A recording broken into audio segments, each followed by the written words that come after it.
Welcome everyone to today's event on inclusive teaching in mathematics and informatics. This is the third event in a four-part series on inclusive STEM teaching brought to us by IUPUI. They are a member of the CIRTL Network. And before we dig into the event today, I want to welcome everyone on behalf of CIRTL. We are the Center for the Integration of Research, Teaching, and Learning. We have a lot of newcomers come to our online events, so I want to explain what our acronym is and who we are before diving into the event today. We are made up of 40 universities in the US and Canada, all working to ensure that STEM grad students and postdocs can become effective researchers and effective teachers. And in the spirit of that goal, we bring this event series to all of you, a series focused on inclusive teaching in various STEM disciplines. Today, we're focusing on inclusive teaching in engineering. That was last week. There's so many events in this series. Today, we're focusing on inclusive teaching in mathematics and informatics, and next Wednesday, not Thursday, but next Wednesday, we will be wrapping up the event series with a discussion on how learning communities can facilitate inclusive teaching amongst grad students and postdocs. And I know that a lot of folks throughout the CIRTL network operate through learning communities, and I really want to emphasize that regardless of your STEM discipline, this final event in the series is going to be an excellent and very relevant discussion to people in CIRTL. You can find out more about us on our website. I also want to let folks know that the slides for today's event are available on our website on the same page that you went to attend the event. So you can follow along there. You'll also be able to see a vast collection of resources that our host and speakers have compiled for us. So without further ado, thanks so much for coming. I will hand things over to our moderator today, Janice Bloom from IUPUI. She'll introduce our speakers, and while she does that, I'd love it if folks in the room could also introduce themselves in the chat window to let us know who's here and where you're joining us from. So Janice, go ahead and kick it off. Thank you. Thanks a lot, Kate. I'm Janice Blum, and as was mentioned, this is our third session. We're focused on inclusive teaching in mathematics and informatics, but all are welcome, and I think a lot of the topics we'll discuss today you'll see are applicable to other STEM classrooms and fields, but there may be some unique issues that we'll discuss that relate particularly to these disciplines. And again, we're thinking broadly, those in computer science, technology, those areas are very close to mathematics and informatics. There's many subdivisions in math and informatics, so everyone is welcome. Let me just talk to you a little bit about IUPUI. We're in the state capital of Indiana, Indianapolis, and we are a fusion campus with both Indiana University and Purdue University programs. And that said, I'm going to move right into introducing our panel for today. And we have Miss Elizabeth Creamer, who is an undergraduate student in our mathematics and quantitative economics program. And there's Elizabeth. We have Dr. Akeisha Martin-Hammond from our Informatics, School of Informatics and Computing, and she's in the Department of Human-Centered Computing. And we have Mr. Jay Patel. Jay is a graduate student in health informatics and also training in the dental school. We have Mr. Drazen Petrovic, who is a graduate student in pure mathematics in the PhD program, as is Jay. And our final graduate student is Michael Pilla, who is also in pure mathematics, and there's Michael. And finally, Dr. Faye Tan, who is one of our most dedicated, talented faculty in mathematics, and she's from the statistics program, so she's bringing us that perspective today. So let me move along, and again, feel free to write us some comments in the chat box, and we'll have some activities. The first thing we want to do to kind of warm up the session is to do a little poll.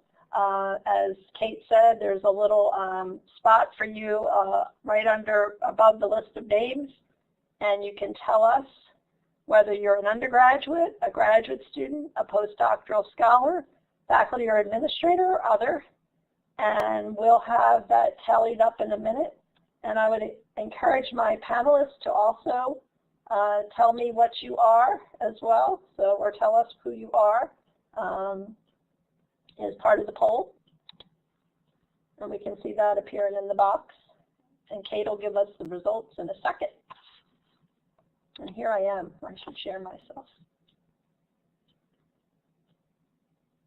There we go. So it looks like a good mix, a good number of faculty and staff, administrators, but also some graduate students and individuals who fall under other. All right. And so again, in the perspective of being inclusive, this is a great kind of activity you could use in a classroom to open up. The next activity is we want to be a little bit futuristic and see about what your career aspirations are, where you are planning to go or hope to go, and for those of you like me, where you're at right now. So again, give us another little bit of thinking about where you are and where you hope to go. Again, we're hoping to make this an inclusive CIRTL cast and share some tools that you can think about for your classroom. So these polls are nifty little easy tools.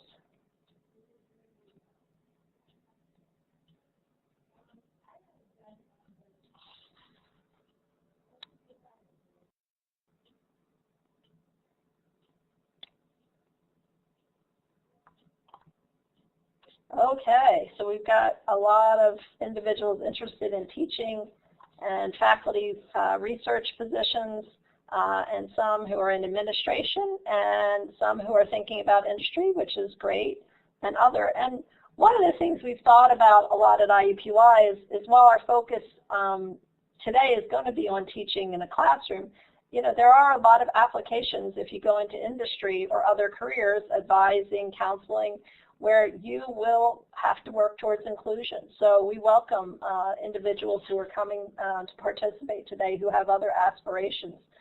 This isn't simply about one way of teaching. There are multiple times in your life and career when you'll teach different ways. So let's go on to the next. So we brainstormed a little bit in pre-sessions and as well as through the prior two CIRTL casts that we did, and we also attended some other CIRTL casts to try to look through the literature as well to think about what are some of the challenges to inclusion in STEM classrooms. And of course, we did consider a little bit our lens of math and informatics.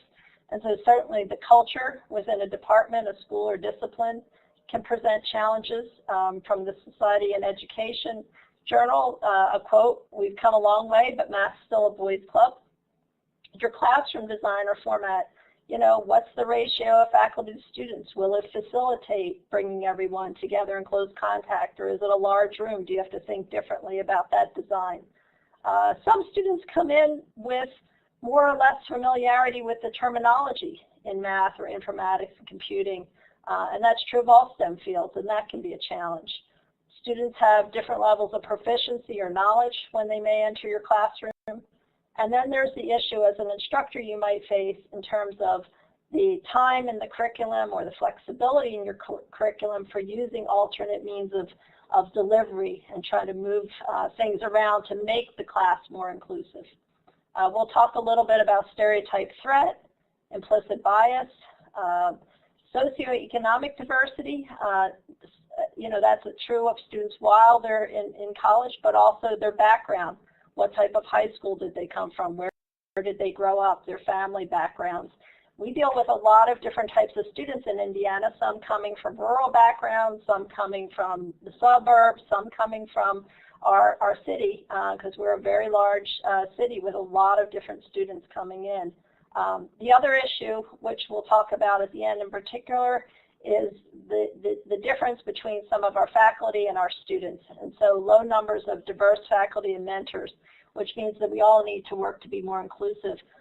Forbes magazine looked at the field of data science and reported that there's only about approximately 12% of the part-time enrollees in that field of education are Hispanic, Latino, African American. And you can see in some cases the faculty that look like those students trail. And then the final issue that some of us have seen in our math and informatics classrooms and in other STEM classrooms are language barriers. You know, whether a student comes with English proficiency, again, the issue of technology, understanding words in different languages. So with that said, we're going to kind of start off in a little bit of a discussion, and I hope some of our student panelists will join here. I'd like them to kind of comment a little bit on what practices or approaches that we're currently using or they're currently using in their classrooms for mathematics, informatics, or related disciplines. And in a minute when our IUPUI students jump in, I hope if there's anyone in our audience, feel free to put questions on the whiteboard or comments. So perhaps we can start with Michael. Do you feel like being brave? Sure. So one of the approaches that I employ is keeping in mind that while mathematics is a transcendent and beautiful subject, it is done by people. And so keeping the human element there is important. And even though many of these math problems are devoid of words and whatnot, there are ways that you can make the problems more inclusive. So one of the things that I employ, for example, is making sure that the names or the places in my, for example, in my word problems properly reflect the audience that I have. So if I have some problem where two people are painting a room and want to know how long it takes them to do it together, if I know the individual rates, maybe instead of always having them named Jim and John, make the names more reflective of the people in the classroom. And another inclusive thing that I think is important is to keep in mind that that your students are coming from all of these different backgrounds, and to have a lot of grace and understanding with students. And so keeping these things in mind are important, and keeping the human element in your interactions and taking time out to meet with them and talk with them and do these things, see where they're at in their life as well, I think is important. So we certainly should keep the human element in there and have these problems reflect who is in our classroom. Thanks. Jonathan, do you want to share a little bit about what you do in your classroom in mathematics? Sure. So first of all, as an instructor, I would like to say that I treat all of my students with respect and equally. I always encourage questions. In that way, as Michael just said, we can encourage this human interaction. Usually what I like to do is, in the problem-solving session, I like to break my students in a group. But knowing that the students usually form groups themselves, I want them to interact with people that they never interacted before. So for instance, then I set up some rule. I said, let's form a group of people whose birthday is divisible by number 3, and then all these people come together. And if the group is large, then I start like adding more rules in order to break them into smaller groups. In that way, you know, students interact with each other, and potentially they talk to someone who they never spoke before.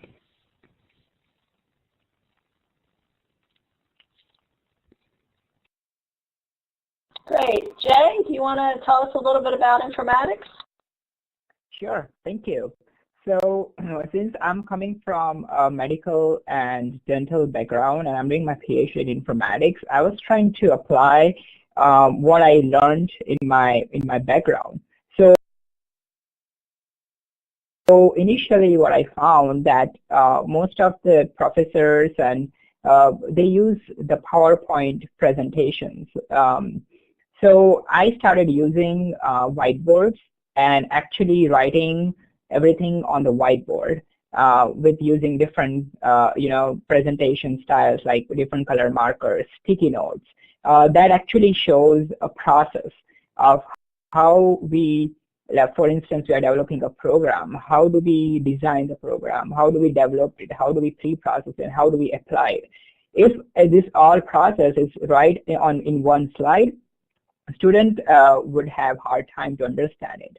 Especially we have students coming from business background. We have students coming from medical background, from engineering background. So it's very diverse students, and a lot of them have not much idea about the computers and programming. So I think whiteboard helps a lot to break down the process and actually make them logical process that, okay, this is how we solve a problem. So that is one strategy that I use, and my students have loved it for that. Thank you.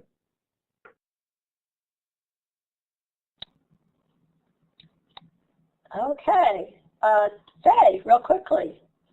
Yes, I just want to share that as a statistician, we have students with a master's program with stats backgrounds, but we also have students with different undergraduate training. For example, they may be coming from a biology undergraduate major. They're just interested in using statistics. So what I find useful in my classes is to group these students together, but in a random fashion. Actually, I would call this pseudo-random grouping because I actually am the one who grouped them. I make sure that there's at least one student in each group that come from, for example, a math stats background, and also make sure there's a student with maybe subject matter background. And also, I try to balance gender and number of students with different native languages in each team.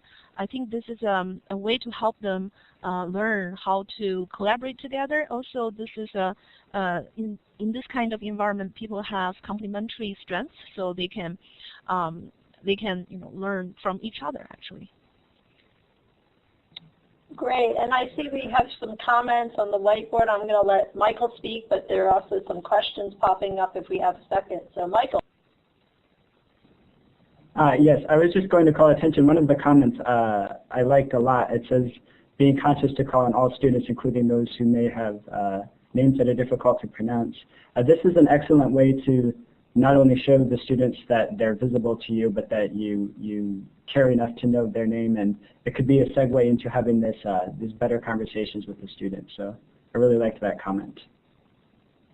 And we had a question, how do you deal with students who've had a bad experience or difficulties in math or informatics? We all know that there's a lot of concerns about anxiety sometimes, even though these are really important and interesting fields. Any comments?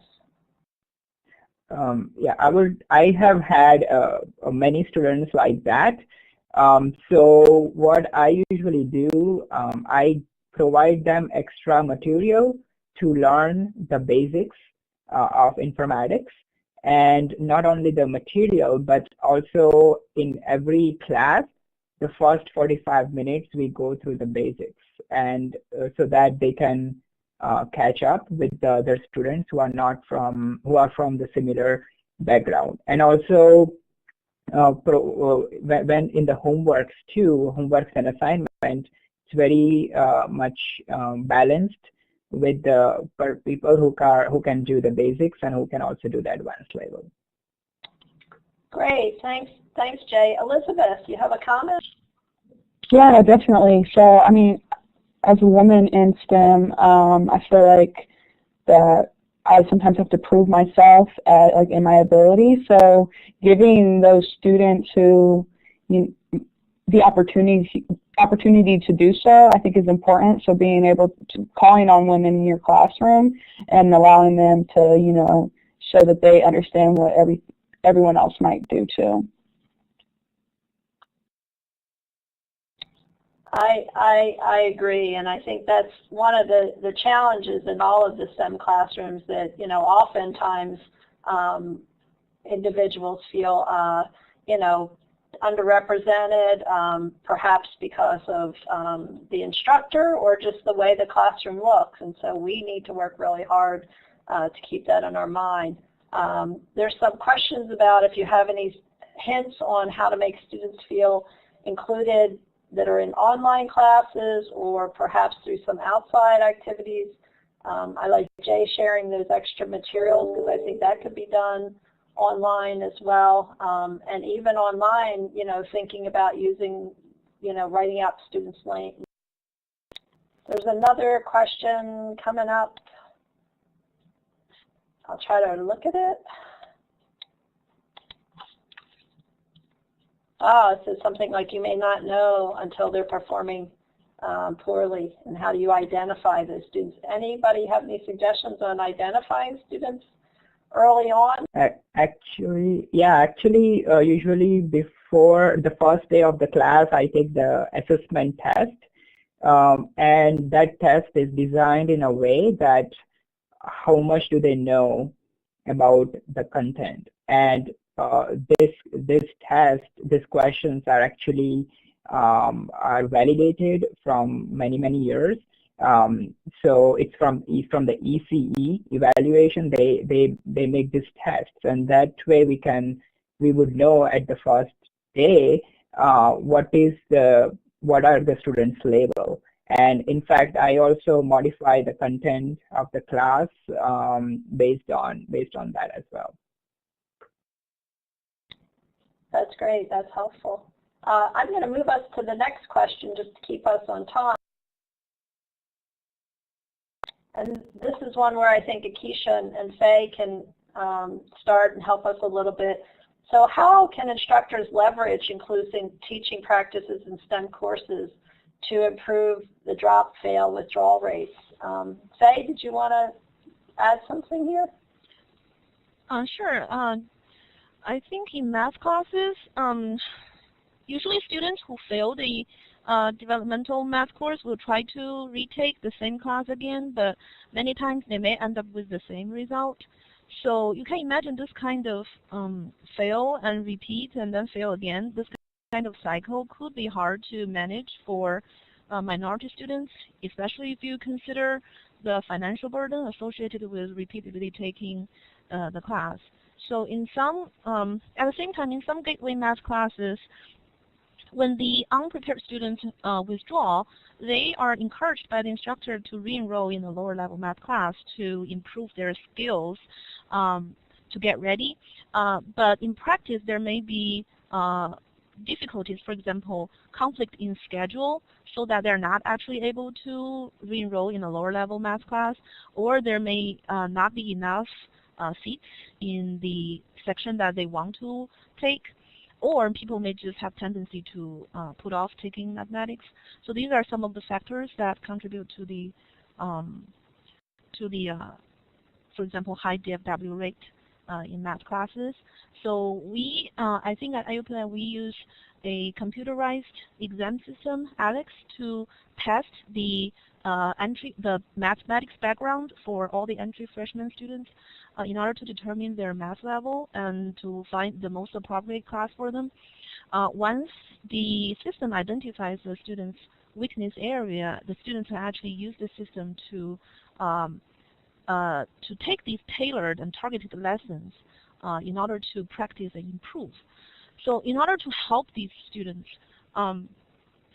who have this kind of try and then fail and then repeat this cycle, so Kathy Johnson, who's currently the Executive Vice Chancellor at IUPUI, proposed using the adaptive learning capabilities of the ALEX system to design a computer class where students can actually learn targeted content at their own speed.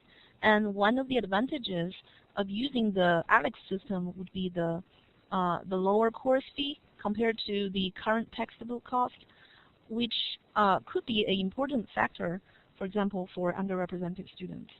And in order to implement this idea, Dr. Patrick Morton in my department, math department, is developing a digital college algebra class.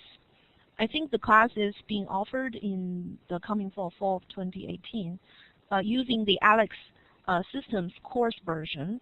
And the plan is students can actually choose this one when they register, or there will be reserved seats for students who transfer from traditional sections in the middle of the semester in case they don't do well in the traditional classes. And at the beginning of the class, ALEX system will be used to do an initial assessment for students to see where they are in their entry level, in their entry point, where they are in the curriculum. And then the system will choose questions based on the individual responses to make students practice weak points in their understanding. And there will be weekly goals to achieve mastery on certain topics.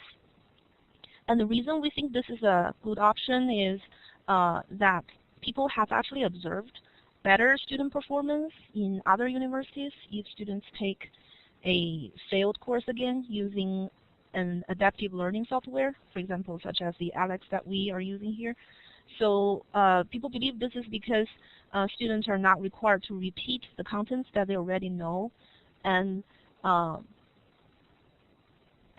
because of this, there is a strong sense that students are actually continually making progress. So this is why we think this option may work, may help these students who need help. So this is, I think, the new class that's designed is being offered in fall of 2018. So I'm looking forward to the start of the class. That's great. Keisha, do you want to talk to us a little bit about informatics and maybe some approaches you try to use to improve the rates of drop, fail, withdrawal, and keeping students in the classroom and successful? Yes, so in informatics, I teach graduate level courses, which are very project-based. And some of the techniques that I try to use, we have students coming from all types of different backgrounds who across from various different countries. We have students who are coming from undergraduate to a master's program. We have students who have been working for years and are coming back to get a degree to advance their careers, and people from different backgrounds. And so one of the ways that I try to address kind of being more inclusive in my classroom and understanding my students is trying to become more aware of what their skills are coming in. So I do several different kind of things throughout the semester. So early in the semester, on the first class, I have everyone introduce themselves, and they tell me who they are, what year they're in. They talk about their background, and then I also have them to talk about what they would like to get out of the class, because sometimes some students have different motivations of why they're coming back. You have some students who want to go on to a PhD program, and then you have other students who are trying to learn certain skills for their job. So it's helpful for me to understand what they feel they want to get out of the course, and also kind of being more fostering a sense of community in the course at the beginning, to say that the students, we're not here to kind of judge one another, but we're here to move this, we're learning as a group of people, especially since there's a lot of teamwork involved in a lot of the course materials that are in my course. Another thing that I do is I can see some students, they might come in and they have too much on their plate at some point in the semester. So I do a mid-semester evaluation, and I try to do it typically before the withdrawal rate for those students who feel like they might not be doing as well. They can give me feedback early, and then I can try to integrate some changes to see if, that can help them perform better in the course.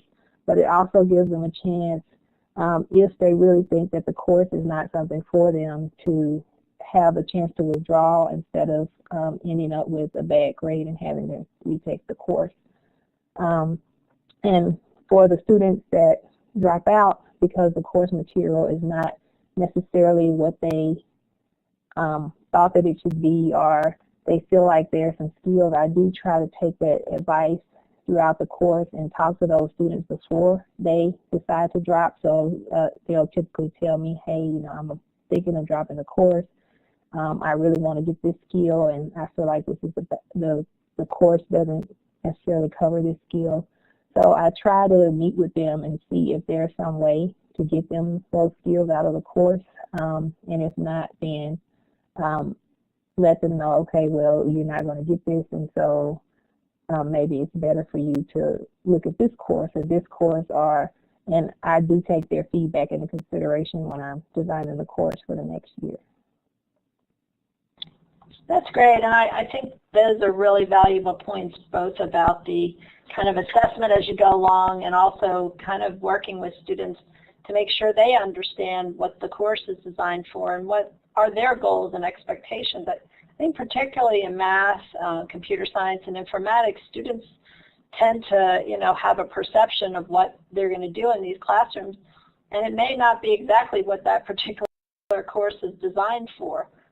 So, I'm kind of trying to get an assessment early and advise them and make sure they know if the course is really important or is going to bring them where they want to go is a key aspect we need to think about in these classrooms. So were there any other comments? I see we have a few things on the board about connecting students, older students to, freshmen and sophomores, trying to keep in mind, even though it's not always possible, that when they do the fail withdrawal, it could impact their scholarships, financial aid, and making sure students think about that. And in some cases, if they, have visas, it can be an issue. And I like the comment trying to get better communication between the advisors and instructors, and that's really, spans all STEM disciplines. So are there any other comments before we move forward? If not, I'm going to jump to the next topic, and just wanted to have a little bit of discussion on the points of stereotype threat and implicit bias. And hopefully you're familiar with these terms, but if not, we've provided some definitions. Stereotype threat is a situation where an individual or individuals may be susceptible to confirming negative stereotypes about their group and may be judged based on negative stereotypes rather than on their individual merit. And an implicit bias is related, but it's really unconsciously linking traits to individuals within a group. And implicit stereotypes may be shared or can arise from prior experiences or associations. I know, Faye, you said you had something you wanted to discuss a little bit related to stereotype threat for us? Yes.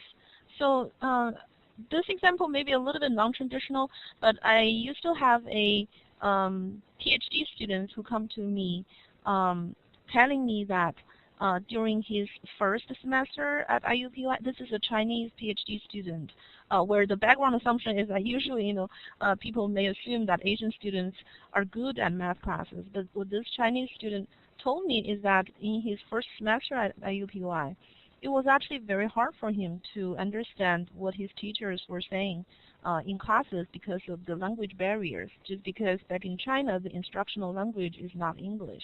So he had to adjust to this completely new English teaching environment. So he was behind in several classes. And what he said is that in that semester, the most helpful material for him was to read the course slides and to read the textbooks on his own after class, when he can actually read the information at his own pace. So I just think that with the stereotype, if you assume that Asian students are good at math classes, then you may assume that someone is good at the class, but when the person is actually struggling and having a hard time and needing help. So I think in this kind of situation, I'm happy that in the semester that he took my class, I provided the lecture and slides that he could read. But he didn't, during the semester, he didn't tell me that he was struggling. So I also wish that he asked questions. So I think there are two things that we can do. One is that as instructor, we can maybe provide well-prepared lecture notes or slides in advance of the class for students to review, to prepare for the class, or at the same, and at the same time, in case there is an instructor English accent issue, students can also use the slides to help them understand. And at the same time, I think a good way to help these students is to encourage them to ask questions. So I wish that the student asked me more questions during the semester where he was in my class. So my observation is that if student questions at the beginning of the semester are highly encouraged and supported by the instructor in class, then students would become more willing to ask questions in the remaining of the course. So then they actually become more active and they are more involved in the learning process. So they actually may ask questions in different ways. I think it's it's pretty helpful to encourage them to, for example, come to office hours. Some people may feel uncomfortable asking questions in front of the whole class, but they may find the one-on-one kind of environment in office hour more relaxed and more comfortable. And I think it's also helpful to encourage them to send questions by email. Especially, I think this is helpful if students have language barriers. Then they can just take their time to form their questions, to write the language correctly. And then I think in my experience, when I try to reply to student emails, for example, after office hours, for example, in the evening or late at night, or reply their questions over the weekend, they really appreciate it. They really appreciate it when they get help, if they get help when they actually need it. So that's what I want to share.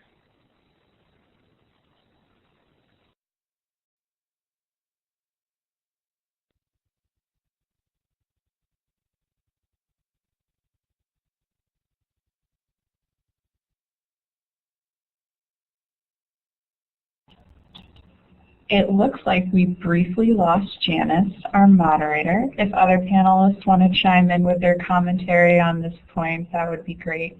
I'll just say, since I have the microphone right now, Faye, I really appreciate the point that you made about drawing students out and letting them know that it's safe to ask questions. I think especially for first-year students, and not to mention first-year students who are international, letting them know that it's safe to ask questions is such a challenge, because even first-year students who are familiar with academic culture, who have a sense of what they're getting into, they might have other professors for whom it's not safe to ask questions, and letting people know that your particular classroom is a safe environment for asking questions before it's too late is such a valuable lesson to take away, and such a tough thing to do as well. So thank you for sharing your thoughts on that.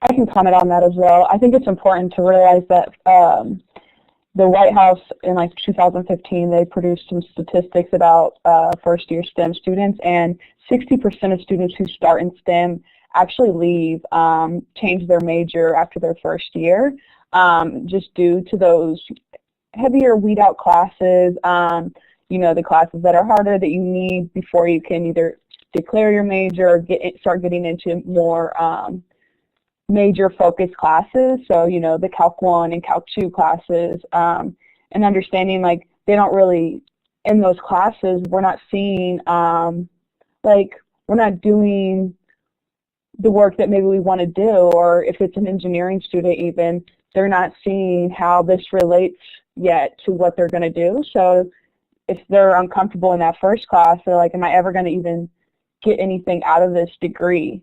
So just making sure you're, calling people in to make them more comfortable in the classroom so that we have a better success rate moving forward as far as students staying within STEM. One other comment I want to make about that. So Elizabeth brings up a good point, and it's oftentimes these first-year STEM courses that weed out so many students. And as graduate students, we are often assigned to either teach or TA these courses. So it's particularly important for us to address these issues before they move on to the more advanced courses, so that we can retain them before they change their minds. So good for graduate students to hear this.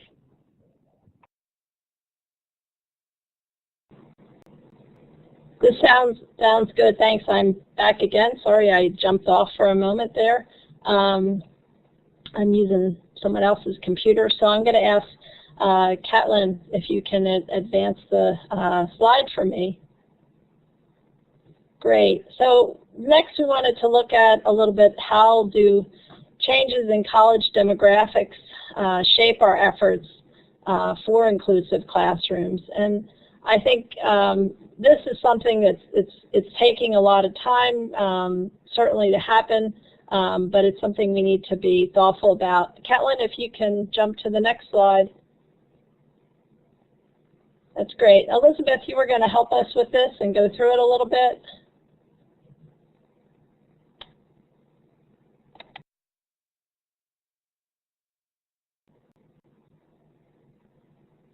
Elizabeth, it looks like you're speaking, but we're not hearing you. So go ahead and click the talk button.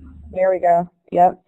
So in 2014, okay, so 56% of undergraduate students in the U.S. were female.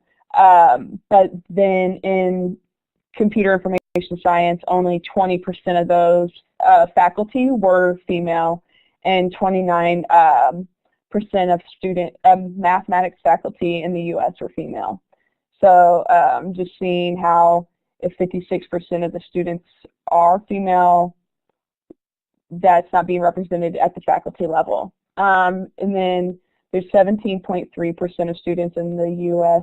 were of Hispanic descent, and then only 2.2% of computer information science faculty were of Hispanic descent, and 1 to 2% of mathematics faculty were of Hispanic descent.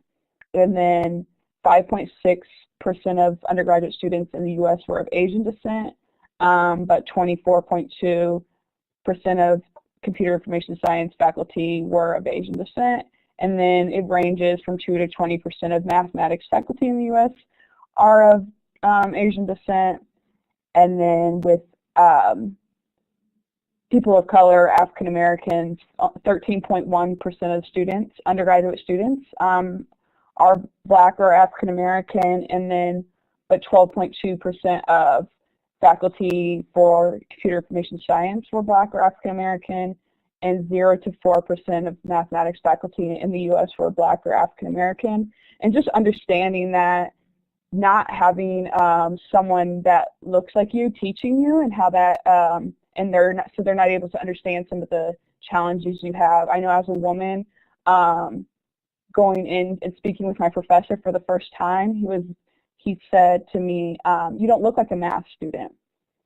What does a math student look like? So I understand, like everyone on here, we're in this conversation, so you're not going to be saying these type of things to your students, but it is happening. And so just really calling those people in, minority students in, and making them feel more comfortable, because you can only control what's going on in your classroom, but if every classroom they're in, they're kind of being put on the outside, why would they want to stay? And that kind of goes back to the retention. So we're never going to have 56% of computer information science faculty, the same as the students. We're never going to get there if they're being pushed out at the undergraduate level. Thanks, Elizabeth. And just for comparison, I took a quick look at humanities. And in humanities, the range is actually 30 to 60% of the faculty are women, are female. And so it's really different. Physics looks a lot like math, for example. Astronomy looks a lot like math. And if you break down computer and information science, informatics is actually a little more diverse than the computing. And it's taken a while, and you can see the numbers we put up here. They're from a few years back, but the numbers are very similar when I found some data for part-time students as well. And so it's just a reality, but I think each of us in STEM disciplines needs to look at our field and keep this in the back of our minds, and make sure that every student, even if the instructor looks a little different from them or different from them, is making them feel welcome and included. I think I can do the next slide. So I wanted to have Akeisha and Faye maybe talk a little bit, or if the students want to comment about what are the implications for student demographic data on institutional efforts to be intentional about hiring, retaining, and promoting women and other minority faculties in mathematics and informatics.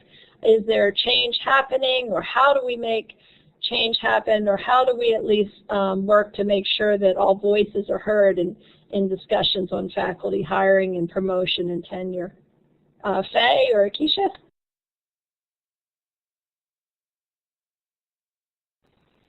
Sure, I can talk first. So, I think increasing faculty diversity does need strong support from the administrative level. At least I know in our school of science, our dean Rhodes highly supports diversity at all the levels, for example, at undergraduate level, at graduate level, and also at the faculty levels.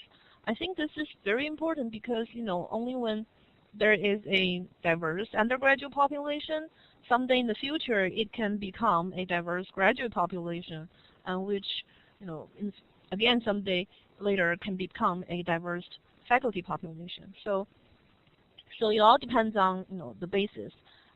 Only when we have a diverse basis, we can have a diverse faculty population. Also, I know that in our school, our dean actually shares articles and organizes workshops on potential bias issues in hiring. So these are like part of our training in the hiring season. And also during hiring season, the dean will talk to each department's hiring committee on diversity issues. And there are also times when he would actually challenge departments who are submitting the job candidate lists just by saying that I want to have a more diverse list.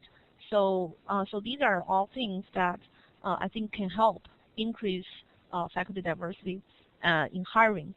And I think for retaining a diverse faculty population, it's important to treat all faculty with respect and also promote a positive and a welcoming environment for everyone. I think it will be important. It's an important issue on whether there is a written clear policy governing the tenure and promotion procedure, and these kind of policies, the procedures should be clearly available to all the faculty, and especially for women faculty, it's important to have a clear policy for the maternal leave, and also, especially for women faculty on tenure track, I think it should be clarified whether the tenure clock is stopped during the maternal leave or not. As women faculty, I think these are important issues that need to be clearly addressed. And I also think it's helpful to identify a senior faculty member whom a junior faculty member can always talk to whenever there's any questions or any issues that the junior faculty would like to discuss. So these are for example, in the retaining process, I think these could be important issues. And I think it's also encouraging if faculty's job achievements are recognized. For example, could be in the form of department congratulation emails, or could be in the form of salary increase, or could be in the form of teaching reduction, etc. And I also think, for women faculty, rotating women faculty to administrative positions or service committees at different levels would also be helpful. So these are just some of my thoughts.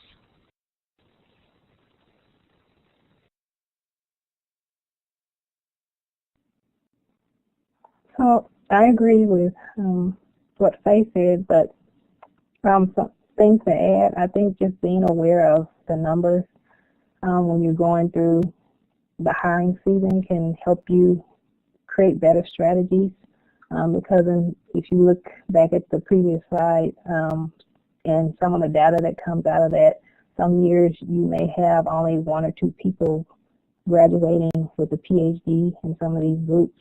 And so being aware of those numbers and trying to look at strategies of how we can reach those people or those individuals and have them included in the application pool, because sometimes like the traditional method of doing like a broad call for people to apply to faculty positions, they might not see it, or they might not be aware of it. So look at being aware of the numbers and ways to kind of look at strategies to better bring in folks or get those people into the application pool, I think can be helpful when we're looking at being intentional in hiring. And as far as retaining as well, I would say, again, being aware of some of the challenges that faculty can face, because, again, if you look at the application pool and then the people who are actually hired, With some schools, they might come in as the only person or one of a few people, and there's a lot of research out there, particularly in informatics, on what are some of the challenges that women and underrepresented minorities and people from different countries face when they're coming into a faculty culture where they're the only one, or they don't necessarily have a broad range of people that they might be able to go through. So I feel like just being aware of these numbers and having people be aware. And Faye also mentioned training, so we do that training as well in our department during hiring season, of helping other people to kind of understand of like how are we on looking at diverse applicants, and how do we, of course we want to bring in the best people, but looking at how do we look at the applications that we might be getting from a diverse group of people. Thanks, and I just wanted to mention we have informatics. Our School of Informatics is both in Indianapolis and Bloomington, and I did a quick check. I searched the web for diversity inclusion statements in informatics, and our campuses had them, but not a lot of others. And I think putting out a diversity and inclusion statement for your school or your department can say a lot to students about who you are as a program, and say a lot to when you're trying to recruit faculty, bring in fellows, your staff. So I would encourage the students and participants today to go back and look at your department. Do they have an inclusion statement? Does your school have a statement on inclusion and diversity? And see if you can think about that as something you might be able to change to try to, improve the way, we work and how welcoming we are to students. Any other comments on this topic? Because this is certainly something that, everyone, it's very difficult when you're looking for a job as it is and trying to go through that promotion and tenure.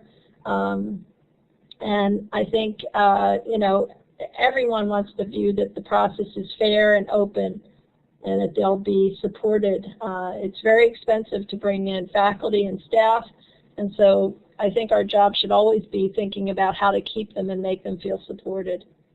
So, great. I see, some comments about informatics and computing engineering at IUB. Yep, I know. I think we should be proud at IU that we're getting there, but we need to get that everywhere. So thank you for your comments along these lines. I'm going to jump to kind of our wrap-up, I think. Yes. So we want to make sure that you have some things to take home after this session. We really appreciate you joining. We appreciate your comments. We appreciate our participants from IUPUI and Math and Informatics. Again, we talked about some challenges, preconceptions about gender, ability, race, and ethnicity, how it's important to help students in overcoming language barriers and differences in proficiency in spoken versus written language. Prior experience or familiarity with the field or terminology can be a challenge. Biases associated with race and ethnicity. Expectations of success based on a student's appearance or socioeconomic background, and the lack of diverse faculty and role models in many STEM fields.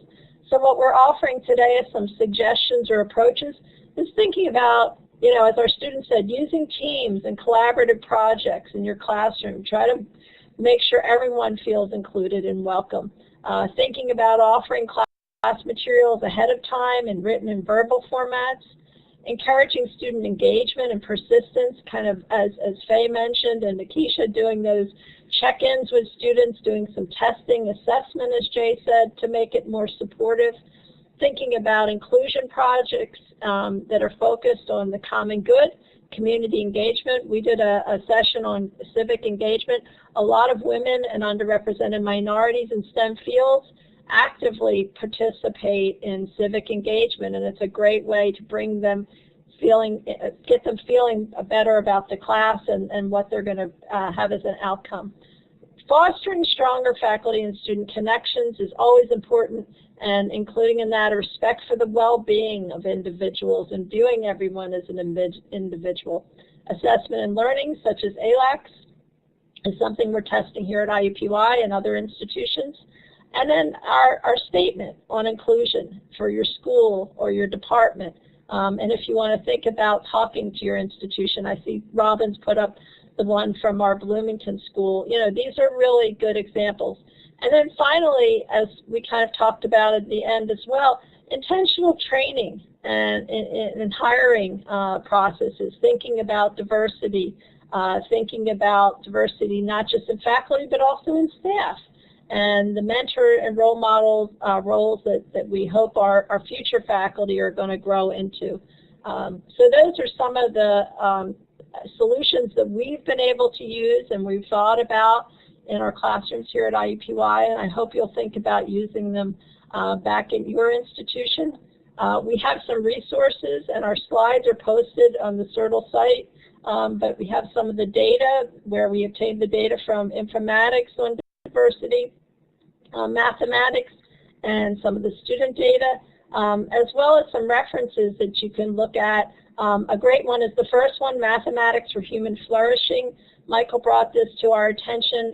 It's a really interesting statement from a senior mathematician, and I think you may find that inspirational as a future faculty, but some of these other references may be useful in your classroom as well.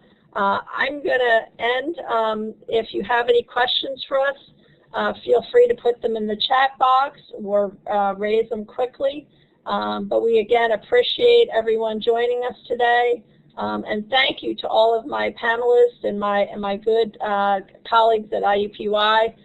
Thank you to Catlin Martin, who's been our CIRTL graduate assistant, who's really made me get through this process in a very seamless way today. So thanks again. As folks leave the room, I want to share one final plug for both the event evaluation today and also for the final event in this series next Wednesday. Again, it's happening Wednesday, not Thursday, same time of day, same place, and it will be focused on inclusive teaching and how learning communities can foster that. And it'll specifically be a conversation featuring a particular learning community from IUPUI. So if these events have been useful to you, please consider coming to our event next Wednesday. Share it with other folks in your own departments, at your own institutions. We hope to have a big crowd next week. Again, thank you everybody, especially for those in the math and informatics fields, and I know we had some folks from physics and chemistry and lots of different disciplines. So thank you again for joining us, and reach out to us if you want any more information, and do look at those inclusion statements on the websites. Maybe we can make that a national trend.